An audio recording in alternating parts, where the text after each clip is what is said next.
if they have an ownership in the hospital, but the law itself said if you're not grandfathered in by the end of 2010, physicians can't have an ownership interest in hospitals, new hospitals. Some of these other things, comparative effectiveness research, they put this patient-centered outcomes research institute together to look at, to develop some sort of guidelines for different, basically episodes of care out there, that type of thing. Put some reasonable and necessary limits. You've heard this being compared to like NICE in England, that type. That's what they're talking about with this. But this is not allowed to do any kind of rationing of care or anything like that. CMS Innovation Center, things like, let me just, since I've only got a few minutes, just roll through this. The lawsuits, they're challenging the individual mandate. That's the issue, is can the individual mandate to purchase health insurance and penalty, does that exceed the power of Congress? Generally, Congress can regulate what happens between states through the Commerce Clause, but that's usually for situations like dealing with, like, there was some gun laws that have been the subject of those type of cases. Can you do certain types of things like that? It's never been an affirmative duty to purchase something, and that's what the judge in Florida was saying, Judge Vincent, when he came out. He goes, well, I guess we could find out that broccoli is good for everybody and make everybody eat broccoli, and everybody's going to have to purchase that. So the federal government's never done that, and they believe, his opinion was that it exceeded the power of the Commerce Clause. Others, now keep in mind, there's been 2 courts that have found that it is unconstitutional. Only one found that because it didn't have a severability clause, the whole latter falls. You've also had 14 other courts that have said it is constitutional. But most of those was because they dismissed the cases because the parties didn't have standing to bring the lawsuits. So this is going to be interesting to see, and the Republicans want it heard faster because then they can sit there and before anything really gets implemented, and then you can kind of roll things back. The Democrats want it to go out a little bit longer because that way then the more that gets implemented, the harder it is to turn back. So in Congress right now, you've had the Republicans dropped a bill early this year that said repeal the law, passed out of the House, died in the Senate. House Resolution 9 tells all the committees of jurisdiction in Congress, in the House, like Energy and Commerce, to sit there and find alternatives to the current health care law.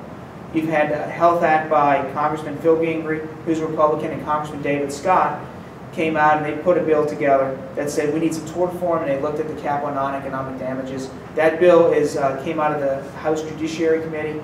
It has not gotten to the House floor yet, I don't believe. Then you have H.R. 816, it's the Provider Shield Act. Basically, what this bill does is the health care reform law says we're not going to pay for certain things. What this Provider Shield Act says, simply because the federal government doesn't pay for it doesn't mean that there's malpractice, and that means that the standard of care has changed. Standard of care should remain with the physicians, the hospitals, the nursing homes, in determining what the standard of care is. That's all that bill really says. So, when you talk to physicians, and this is what you'll see, they can stay in private practice, go to hospital employment. Most physicians are being employed by hospitals now, versus 10 years ago that wasn't the case. Some of them are just getting out of insurance altogether, doing a concierge practice, and others are becoming part-time physicians. And just one of the last few slides is, this is the opinion of physicians who are in private practice. 89% believe the current model is a dinosaur, it needs to change. 74% they're going to change their practice. Only 26% said they're going to continue to practice medicine in their current business structure as it is. And 40% said they're going to drop out in the next 1 to 3 years. Now, people say that, and the question is, are they really going to drop out? But that just gives you a feeling of where the physicians are. Again, that's in that Physician Foundation piece. And the last thing is, as a result of all of this, what we believe is going to happen is you're going to start to see your nurses, your PAs, people who aren't doctors now becoming kind of the primary care, and you're going to see fewer and fewer physicians staying within primary care. That the bill is trying to help primary care out, but overall, they're also doing pilot projects to the nurses, to the physician's assistants. As a result, the Institute of Medicine came out this report recently, and it said that there's laws in the states should be basically repealed that keep nurses and PAs from practicing to what the nurses believe are the fullest extent of their license. Interestingly enough, the nurses wrote this report, so there's a little bit of bias in the report itself. We had those fights all the time with them and the PAs down at the legislature, but that kind of gives you an idea of where healthcare reform is. It's kind of I can answer specific questions, And I'd be more than happy to do that right now. Yes. When the judge in Florida, I guess it was, Yes. ruled that the law was unconstitutional and had the severability clause, he sort of left it open-ended as to how it gets the timing to go to the Supreme Court. But then I thought he came back and said, well, if the Obama administration is not going to take any action on this, then it's going to have to happen by such and such a date. Am I off base on that? Yeah, what basically, it was a procedural issue. So what happens is, I think there were other aspects to the case. It wasn't a final judgment. You had to have a final judgment. What happens is, to get something up to the Supreme Court, it's very hard. I mean, thousands of cases go up to the Supreme Court every year. Only, I think, less than 1% are taken. Okay? So what happens is, it was something it was a procedural issue. He had to basically kind of make it a final judgment, for lack of a better term. Then what happens is, something will go to the Supreme Court, or they'll have a much greater interest in taking it if there's a conflict between state and federal law. So now you have a conflict between a state doesn't believe the federal law applies, you have other states that believe the federal law applies. So now you have this conflict. And so when it's a federal law, it's supposed to be uniform. So that's when the Supreme Court will step in and say, we're going to take a look at this case. So that's generally what's happening at this point. So that's why everybody's kind of saying, the Republicans say sooner the better, the Democrats say, we want the brakes put on. So, yes. You mentioned about the exchange. What is the exchange? The insurance exchange? It's supposed to be a marketplace to buy insurance. So what they're trying to do is, in Georgia, for instance, because we've had a lot of meetings on these insurance exchanges, is to have a marketplace that also deals with Medicaid, maybe have the Medicaid population in there. That way it spreads the risk amongst all the people in the exchange. For individual buy or for organization? Yes, it's depending on how it's set up. You can have, there's different ways to do it, but yes, an exchange for the individual market.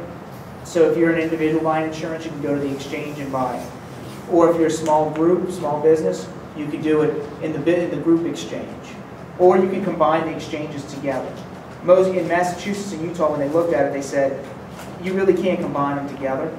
And so what they tried to do was, that's why Massachusetts did an individual exchange, and Utah did the group exchange, the business exchange, basically. And that's to give people options. There's going to be certain types of plans in there, qualified health plans. You're going to have a silver, gold, and platinum option, and there'll be certain subsidies that you can get in the exchange if you have certain income levels. The exchange is just a name. It's not like a company. It's not an organization set up by somebody. It's just named a different vendors different. Yes, and yes, vendors exactly. But it may be put under a state. Like it could be put under the Department of Community Health. It could be put under the Insurance Commissioner's Office, this exchange to run it. Or it could be a not-for-profit that could be formed in order to run the exchange. And so you can have a governance board, and then you're going to have all the special interests getting in there to make sure that the exchange is put together properly. Because the insurance companies don't want to have Medicaid population in the exchange. They would like to have them outside the exchange. And so that's what I've been told. Mainly because they feel that the Medicaid population is a higher utilizer of more expensive treatments. To me, I'm not an actuary, but I thought the more people you had in the exchange would be better in terms of spreading the risk. But I've asked them to explain that to me. I've never gotten a real explanation on it. The other thing is they want benefit design flexibility.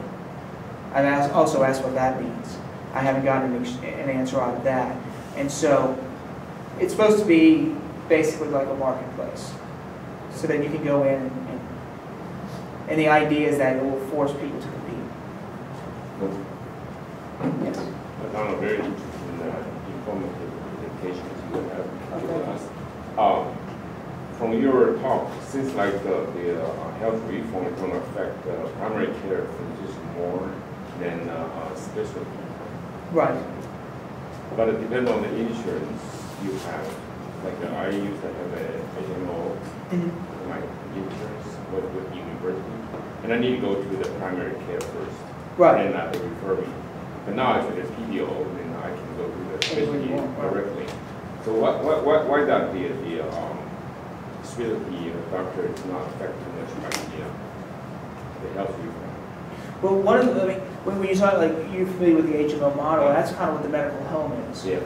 And that's why they're doing those pilot projects, trying to push patients to a medical home, because the idea is that if you have them go to a primary care first, primary care physician can better manage it, whereas patients will just go to a specialist. Yeah. But it's like anything else. I mean, if you've got a broken leg, you know you don't have to go to primary care. You know you need to go to an orthopedist. I mean, that just makes sense. But I think the idea is to preserve primary care, and in such a way as to say, primary care physicians, they bring a lot to the table. We're going to lose them, and by basically allowing them to kind of direct the care, what we're doing is maybe saving costs in the long run, because then maybe patients won't have some unnecessary care being done. But it's all tied together, because with the electronic medical records, because now they have meaningful use, and that's just come through to make sure that they're all interoperable. That way now you're not having, you go see one doctor, then you go see another doctor. They don't have the same record of you.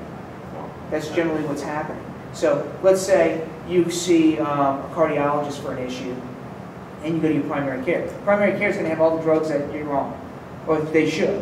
But then cardiologist then sees you, and you may forget to tell them, hey, look, I'm not on this particular drug. So then they put you on a drug, and then it's having some sort of reaction. Well, he's not going to have all the drugs that maybe she has that you're on. By the end of it, then you may forget when you go back to tell them that you're on this other drug with the cardiologist. And so the medical records aren't all together right now. And that's the idea. I mean, I've heard Donald Berwick speak. He's the director for CMS. And when you listen, it sounds like a great idea. It's like, well, it'd be nice if everybody was on the same medical record. So if you go see a doctor at Piedmont, and all of a sudden you need care over at Kennestone for whatever reason, then Kennestone has access to those records, and everybody's on the same thing. So it's a click of a button, boom. You're no longer really responsible for kind of saying this is what's happening. These are the medications I'm on. And in a perfect world, that'd be great. The question is, who's going to pay for all of this? So that's where. Did I answer your question? And so that's the idea behind it, but in practical approach, not so much.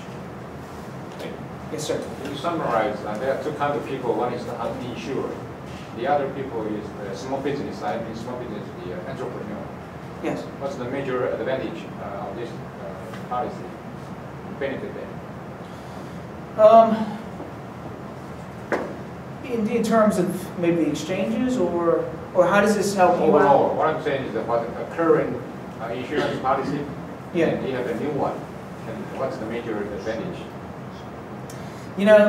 Small businesses around under 50, like if they're close to 50 employees, what I've seen and what I've heard from the business community is that they're not too happy about it, because if they get over 50 employees, then they have to offer insurance. There's an employer mandate in there. Increases their costs. So the argument has been, well, they'll stay under 50 employees. It's going to kill that entrepreneurial spirit over time. For an individual starting a business,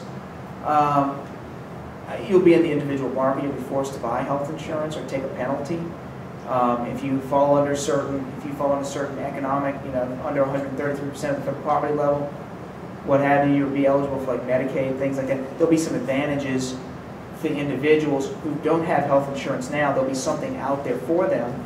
The advantage to the hospital is that they take a lot of uninsured. The physicians take a lot of uninsured. By having these people on Medicaid now, in an emergency situation, at least they'll be being paid for the free care that they've offered in the past for those types of patients. I don't think I'm understanding the question overall. As it affects business, I've heard what I've heard from the, in panels I've been on with some of the business community. They have not been all that ecstatic about it. There's been a lot of waivers given to the business community.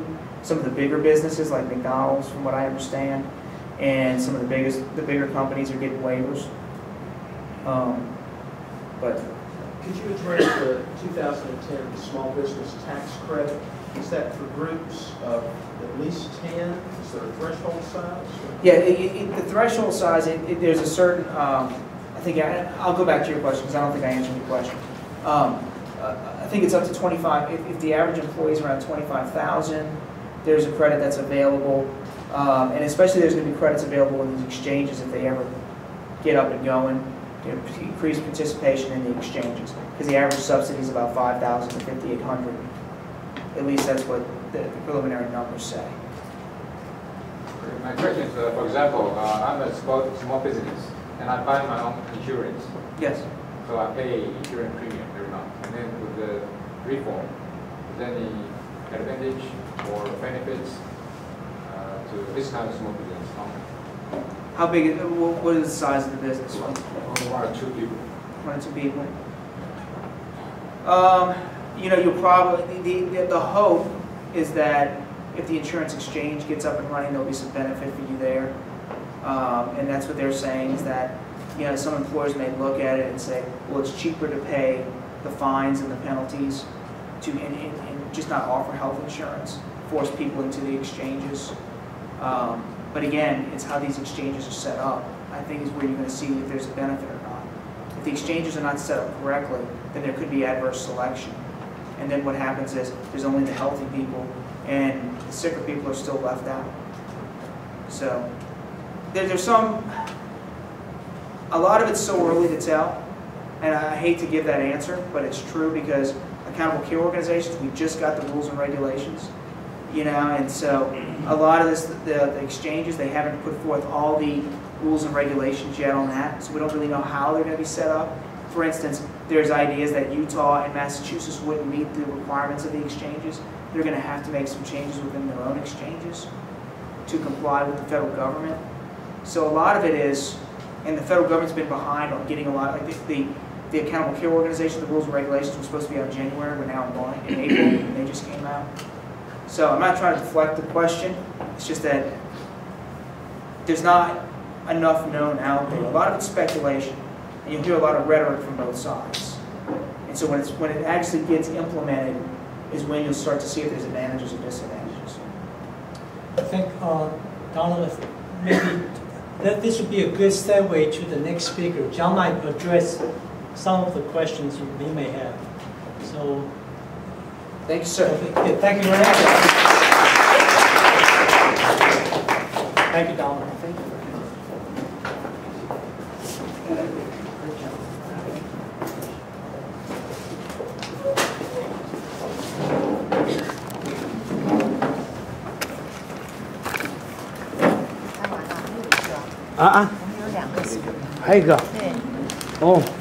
Yes, I can definitely tell, you know, Donald is so knowledgeable in this area. So to me, it's too complicated. So I'm glad I'm in the IT industry versus in the health.